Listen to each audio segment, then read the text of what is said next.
Hello guys, good day to all. At narito po tayo ngayon. Gagawa tayo ng ating self-watering pot. At nakaredy na po yung ating 5 PET bottles. At meron na po tayong naunang ginawa na self-watering pot mula po sa PET bottle. At ito po yung ating una nang nagawa. Hinati natin sa gitna and nalagyan na natin ng butas. At the same time, pinipinturahan po natin para po maiwasan natin yung paglulumot ng ating pong bote. At the same time, ay syempre maiwasan din po yung masyadong pagpasok po ng init sa tubig po na nandito sa ating pong pot. At napakaganda po niya, naiwasan, hindi na tayo masyadong magdidilig. At the same time, naiwasan din po yung pagtubo ng damo.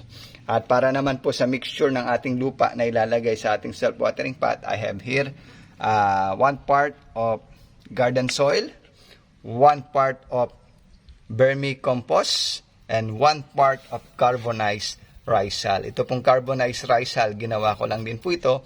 And ito po galing po dun sa ating compost bin na may bulate. At yan po, tatrabahin ko po ngayon to. Pipinturahan natin, ikakat, and ayan, ire-ready na natin yung ating mixed soil mixture. Then tomorrow siguro may ta-transfer na natin yung ating pong seedlings. God bless. Have a great and wonderful day.